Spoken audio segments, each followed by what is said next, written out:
This show is sponsored by BetterHelp. Yetis, one of the biggest changes in Jack's and my lives, one of the biggest changes, it's when we started therapy. This is Jack. I've been seeing a therapist for a little over a year. This is Nick, and I've been seeing a therapist on and off for literally my entire life. I didn't know they did kid therapy, Nick. I mean, Jack, in New York City, you do see a therapist at an early age. Yetis, talking to someone about the feelings I'm having has improved my life in a huge way. Just like the way you learn to express yourself and realize what's actually happening in your life, it changes as soon as you start seeing a therapist. For Nick and me, our friendships are better. Our marriages are better. This pod is literally better because of therapy. Besties, the takeaways on this show are better after our therapy sessions. We chose to partner with BetterHelp for this pod because we really believe in what they're doing. So if you're thinking of starting therapy, even if you're just wanting to test it out, give BetterHelp a try. It's entirely online, designed to be convenient, flexible, and suited to your schedule. You just fill out a brief questionnaire, you get matched with a licensed therapist. Let therapy be your map with BetterHelp. Visit betterhelp.com/tboy today and get 10% off your first month. That's BetterHelp, HELP.com/TBOI.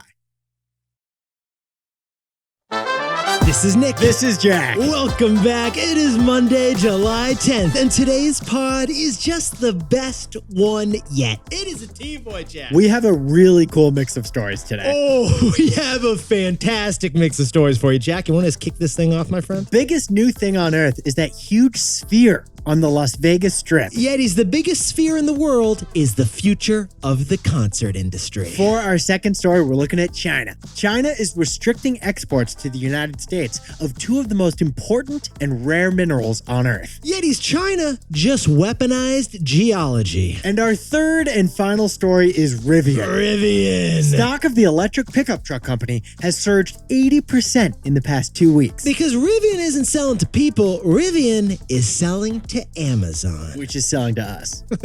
Which is, we are people. But Yetis, before we hit that wonderful mix of stories. I mean, I think we should reiterate, Jack, this is a wonderful mix. 996. Okay. 997. Interesting. 998. Where is he going with this? 999. 1,000 episodes of the best one yet. That's right, Yetis. We are about to hit 1,000 episodes of this podcast. And we're not rounding up on this thing. 1 week from today, we are going to hit our 1,000th episode. We're actually rounding down. Yeah, we did. But this is a win that we are going to celebrate. So we're going to wait and we're going to celebrate next week. In the meantime, though, Jack and I were talking over the weekend. We had some ideas. Want to know how we hit 1,000 episodes of this show? How did we do it, Jack? We built a daily habit. We focused on daily habits. We committed to doing this pod every single day. Because short daily habits add up to big life wins. Sure, we take a couple vacations every year. You got to do that for your head. And we got paternity leave every now and then. You got to do that for the sake of a child. But this is an accomplishment we're proud of. Because Jack and I never want to turn down a branding opportunity, we've decided to brand this event, haven't we, Jack? We are celebrating with what we're calling the 1,000 for 1,000 challenge. The 1,000 for 1,000 challenge. We want to know, Yetis, what are the things that you have done 1,000 times? Maybe you've sweated 1,000 times. Maybe it's 1,000 morning meditations. Or maybe it's 1,000 calls to your Nana every morning. To brag about your 1,000 morning meditations. Yetis, what is your daily habit that you've turned into a daily ritual? For us, it's 1,000 podcasts. For us, it's 1,000 cookie crisps. I know you wanted to go off the rails on that one, Jack. Yetis, we want to know, what is that thing you have done daily, probably 1,000 times? To make it your best one yet. So send us a video or send us a picture of your 1,000 for 1,000 challenge by next Monday. We want to share your results on T-Boy Pod. For more details, check out our Instagram. At T-Boy Pod. Or our threads at T-Boy Pod. Meantime, let's go hit episode 996. Because episode 996 happens to be the best one yet. Let's hit our three stories. 15 years before this song, two boys from the Northeast met in a dorm. They had an idea that caused a cultural storm. It's the best one yet, but the best is the norm. Jack, Nick, that's it. I don't even think they need to practice. 50%, that's a fat tip. T-Boy City on your at-list. If you know, you know, cause we ready to go. We can't wait no more, so just start the show. Start the show. For our first story, The Sphere. It is a publicly traded company behind the huge sphere that is bulging out of Las Vegas right now. Because virtual reality is losing to real reality. I mean, Jack, we just got to crown it when we see it, and we are seeing it right now, aren't we, man? This is the year of Las Vegas. It's the year of Las Vegas. It used to be a gambling sin city, and now it is a championship-winning family sports town. Vegas just won the Stanley Cup. Vegas is getting a new baseball team. Vegas just set a Guinness Book of World Records architectural record. We are talking about Sphere. Sphere. It's the largest physical sphere besides planet Earth on Earth.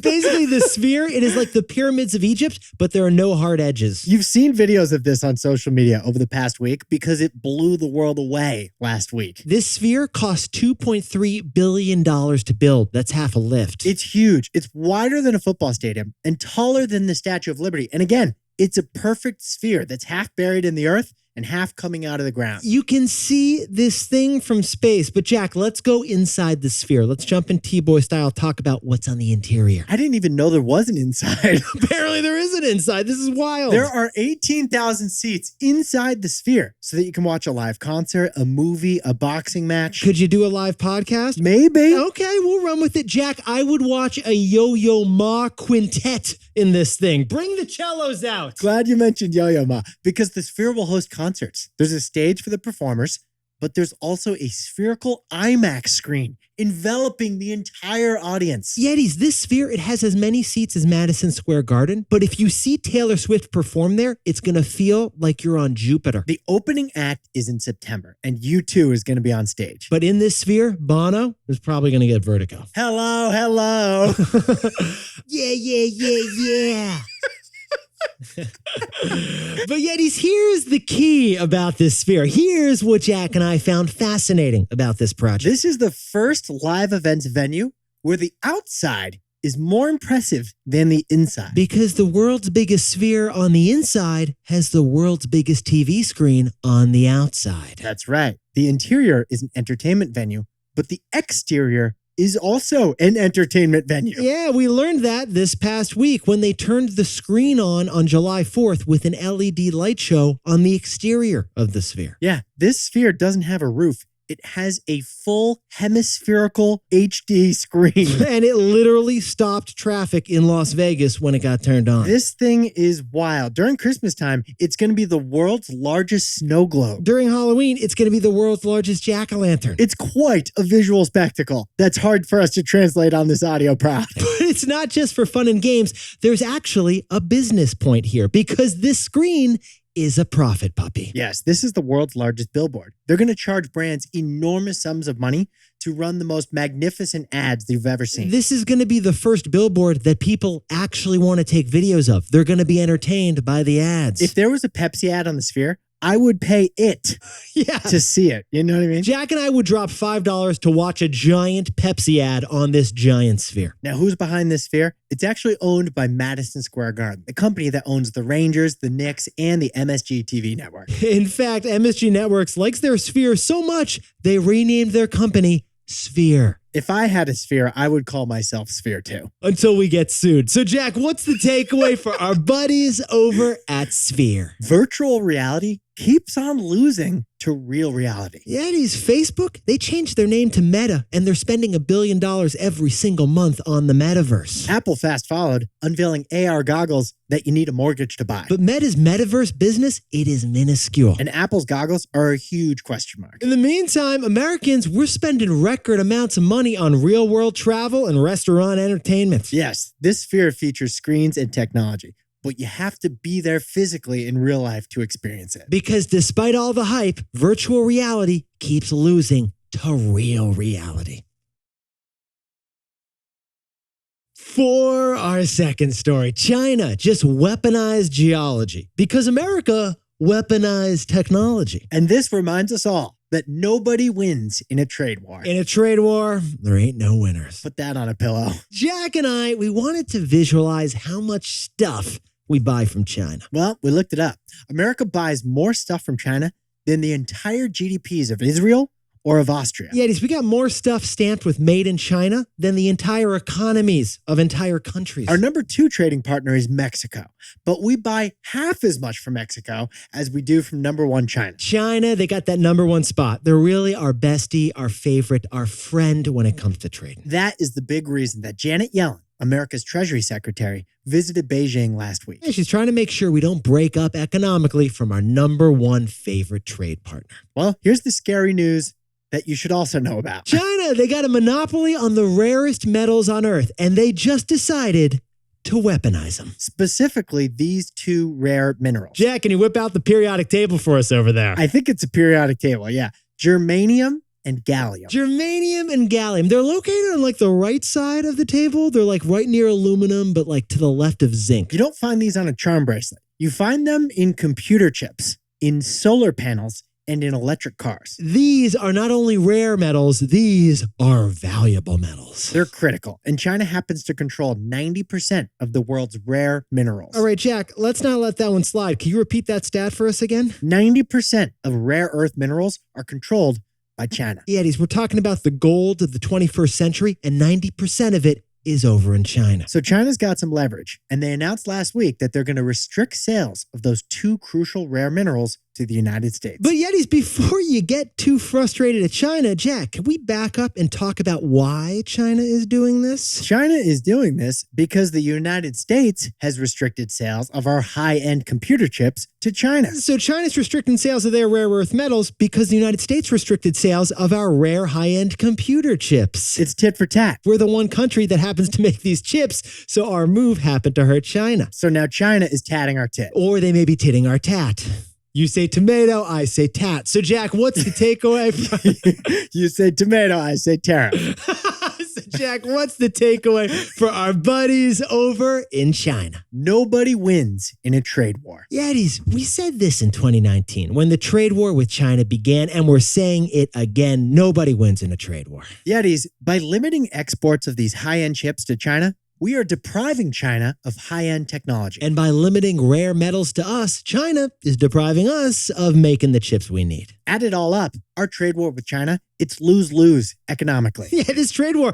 There are no winners. In fact, there are only losers. And if we're both losing money, then we're both getting mad, and that could escalate the conflict even further. Just because we're enemies politically doesn't mean we have to be enemies economically. We could stay enemies politically, but still cooperate economically. Both things can happen at the same time, and that is why our Treasury Secretary is in China right now. Because nobody wins in a trade war. Mud water. Mud water is a coffee alternative made with 4 adaptogenic mushrooms and Ayurvedic herbs. It leans on the mushrooms hard, nature's X-factor organism to deliver you energy. Jack, what do I got to do to get a Mayataki over here? You get the morning boost you need without the caffeine high of coffee. And Jack, can we talk about the temperature lately? It's been hot. It's been record-breaking heat, so Jack and I have made a seasonal switcheroo to our mud water recipe. Yeah, iced mud water. It's a thing. It makes mud water with hot water just like you usually do. But then you pour it over a tall glass of ice. I like to mix in whole milk and a splash of maple syrup too. Throw in a little cotton candy, why don't you, Jack? Yeti's mud water. It is so much more than a hot beverage. If you're ready to try out a coffee alternative, give mud water a shot. Go to mudwater.com/tboy to support the show and use code TBOY for 15% off. That's mudwtr.com/TBOY and use code TBOY for 15% off your order.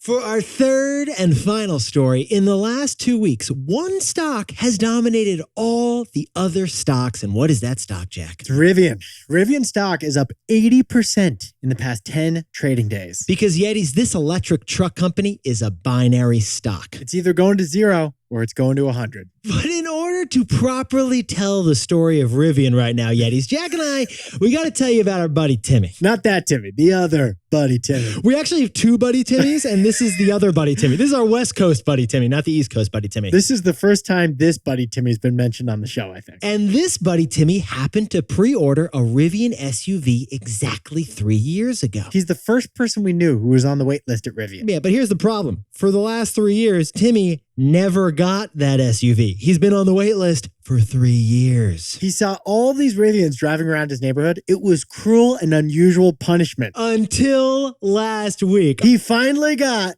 The call. The call. It's not just Timmy, by the way. A bunch of other Rivian customers also got the call that they're finally going to get their Rivian electric truck. And the data backs it up. Last week, Rivian announced they produced 14,000 vehicles in the second quarter, which is way up from last year. That's up 65% from the quarter before, and it's up more than triple than the year before. The supply chain issues that kept our buddy Timmy without a car for 3 years looks like they've cleared up. But Yetis, here's what Jack and I found fascinating about this story. You know what else is actually driving Rivian stock right now? It's not our buddy Timmy. No, it's that Rivian is a B2B SUV EV. It's a business-to-business electric vehicle business. Yetis, Rivian, they're not just selling electric pickup trucks to your buddy so he can go off-roading in Yosemite over the weekend with a cam. Looking at you, Timmy. Rivian's also selling electric delivery vans to businesses. Specifically, Amazon. Get this, Amazon still owns 17% of Rivian stock. It's the biggest shareholder in the entire company. And Amazon has committed to buying 100,000 Rivian electric delivery vans. Well, it's already happening. We just learned last week that 5,000 Rivian electric vans are already roaming our streets, shipping packages, and dropping them off at your front door. Yeah, it is. If you're in Phoenix, St. Louis, just outside Boston, you may be seeing electric delivery vans that are owned by Amazon, but made by Rivian. Oh, and there's more good news. Rivian stamped their passport for their first time. Yeah, because Amazon is bringing its first 300 Rivian electric vans over to Europe to deliver packages. To deliver to Deutschland. So add it all up, and Rivian is selling electric SUVs to consumers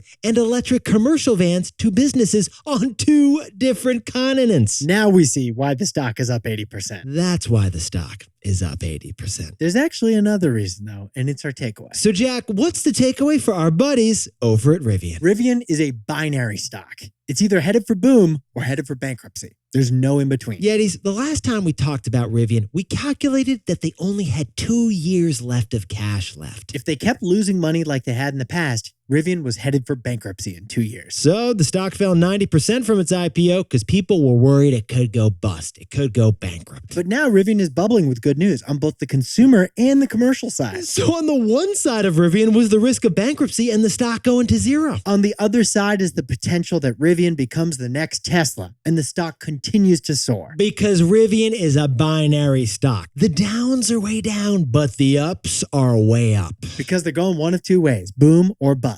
There's no in between.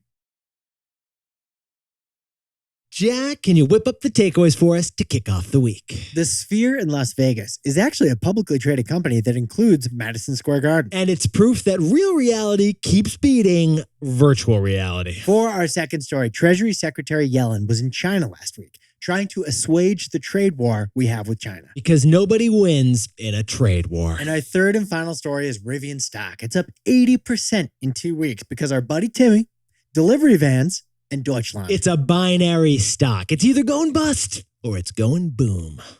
Now time for the best fact yet. This one sent in by legendary Yeti Jason Raymond Werner from lovely Portland, Oregon. Here's the question. What was the first whiskey to be served on a commercial airline? It wasn't High West, it wasn't Jack Daniels, and it wasn't your buddy Pappy Van Winkle. Apparently, it was Maker's Mark. Maker's Mark. Because apparently the CEO of Maker's Mark befriended the CEO of American Airlines back in 1961. See? Connections. They get you places. They recognized there was an opportunity to sell stuff, not just on the ground, but in the air. Maker's Mark. Making your friendly skies sometimes a little too friendly. Easy on the Maker's Mark. Let's cut this guy off at 1 shooter. 16B? Yeah, he's done.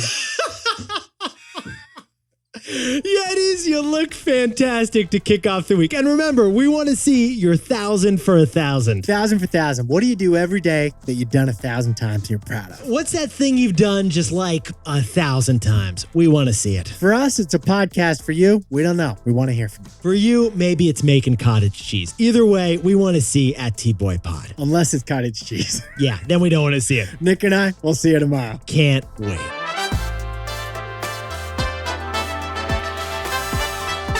And before we go, a happy birthday to Nick the neurosurgeon Musgrave, having a birthday celebration down in St. Louis. Happy birthday to Napoleon Atienza in Chesapeake, Florida. And Billy Ritz, happy birthday over in lovely San Diego. And happy 50th to Tony's Air in San Clemente, California. And then, Jack, we got Taylor Wilson over here, who not only has an anniversary, but is celebrating a new baby girl named Rosie. And happy birthday to Kira Shakira, who's celebrating with a 2-week trip to Colombia with Zach. Not too shabby. Celebrating something today, make it a T-boy. Celebrate the wins.